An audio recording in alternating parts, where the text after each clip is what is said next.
I'm Deborah O'Grady, and I'm a photographer.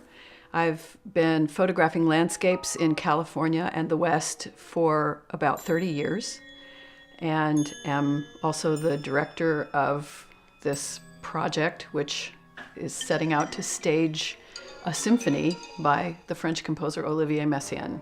The piece is called Des Canyons aux Étoiles, From the Canyons to the Stars. It was commissioned by Alice Tully, and it was written to commemorate the bicentennial of the United States. He got a book called Les Merveilles du Monde, which the marvels of the world, and it had a photograph of Bryce Canyon.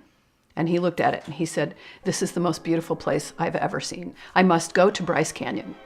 In the same trip, because it's very easy to do all three places, he went to Zion National Park and he went to Cedar Breaks National Monument. Those three places became the significant geographical points for the piece that he wrote.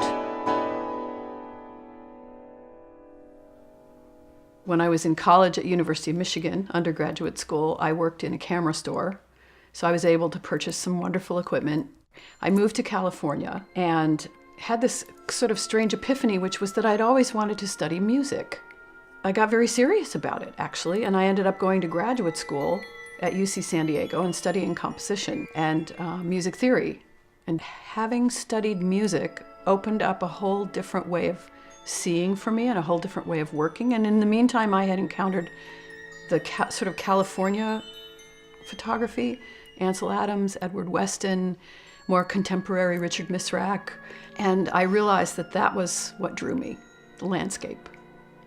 The piece begins in the desert, and to me, the whole piece is really about the desert because it's that desert of contemplation, it's that desert of going deep inside yourself, seeking some form of spiritual connection to the world. Okay, so these four images here are from an area at the very southern end of Death Valley National Park. You'll hear birds everywhere. You hear them, but you rarely see them.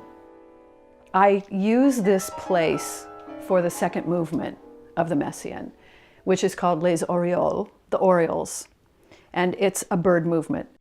Messiaen considered himself an ornithologist. He would go outside with music paper in the early morning, listen to birds and notate their song, and then incorporate the birdsong into many of his pieces of music. Messiaen had a very strong sense of color in music, real color. And in an interview, he actually talked about going and hiking in Bryce Canyon with his notebook and taking extensive notes on the colors he was seeing. So, of course, that also has guided my eye when I visit these places. Given how spiritual Messiaen was and how his spirituality drove his desire to create music, Bryce Canyon is the place that excited Messiaen's imagination the most. These rock formations, which are called hoodoos.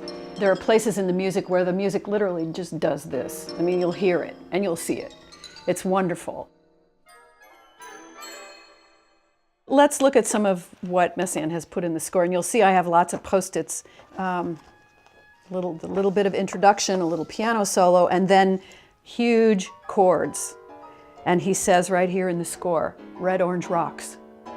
So that's it. That's, an absolute connection. I don't know anyone else who's ever done that. I don't know any other score that's as richly connected to the place that he's inspired by as this.